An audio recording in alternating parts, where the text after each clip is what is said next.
most people venture into buying ETFs, stocks, and other investments based on recommendation they get from people that they don't even know. Just a random guy on the internet. Some don't even bother about researching on the idea. They just accept it, which is really bad. With that being said, one of the safest and high return investments in this world is investing in the financial market. Bonds, stocks, and ETFs over time has proven to generate more returns than traditional savings accounts. While a standard savings account provides complete safety for your money, its interest rate is very low, that it rarely keeps match with inflation. In this video, we are going to focus more on ETFs. As a beginner or a seasoned investor, ETFs are a must to add to your portfolio. So what's really an ETF?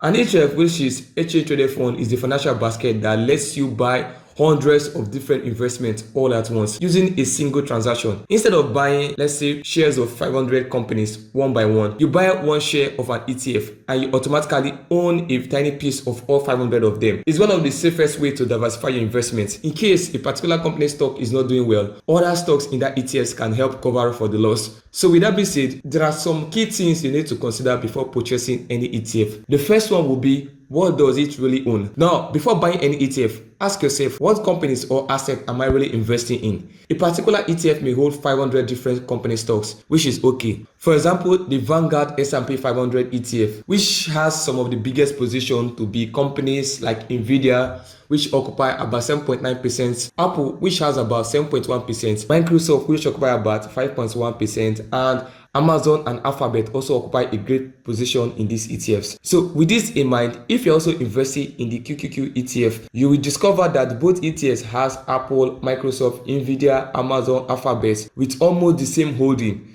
And with this, you're literally buying the same ETFs just with a different name. So always try to find out what companies you're actually investing in. The second thing will be, how much does it cost? Which is like the expense ratio. Now, the expense ratio is usually the small yearly fee the ETF company charges you to manage the fund. It's often deducted from your fund annually. For example, the Vanguard S&P 500 charges 0.03%. The Schwab's US Dividend Equity ETF charges about 0.06%. The same as the VT ETF, which is about 0.06%.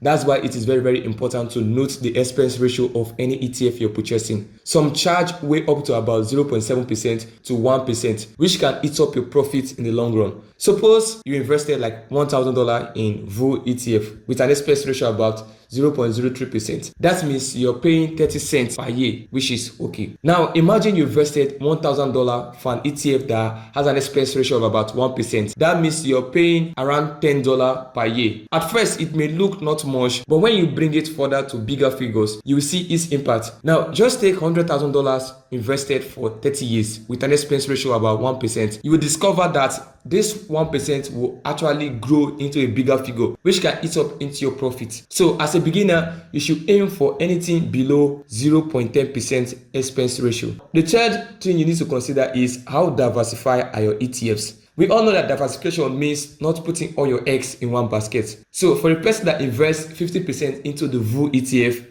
30% into the QQQ ETF, and 20% into the Global X Artificial Intelligence and Technology ETF. All three of those ETFs heavily invest in Nvidia, Apple, Alphabet, Microsoft, Amazon companies. So if AI stock suddenly falls by just made 30%, all of the entire portfolio could decline because all these three ETFs are heavily exposed to the same stocks. A good diversification of ETF will be Vanguard S&P 500 ETFs, which is the VU ETF, and the Vanguard Total International Stock ETFs, which is the VISOS ETFs, and the VTI ETF, which invests in both companies in the US and outside of US. Now, the last criteria will be, who is managing it? Someone has to create and manage the ETF. Some companies have decades of experience and manage trillions of dollars. For example, the Vanguard, BlackRock, which operates the iShares ETF family, and Charles Schwab. These companies are well known because they have good track record, large research teams, many popular ETFs under their control, and they generally offer low fees. So that doesn't mean other smaller companies are automatically bad, but beginners often find this simpler and more reassuring to start with established providers. So well, these are some of the things to consider when investing in any ETF. So hope you find value in this video, and if you do so, well, don't forget to leave a like on the video and drop your comment on the comment section. And until next time.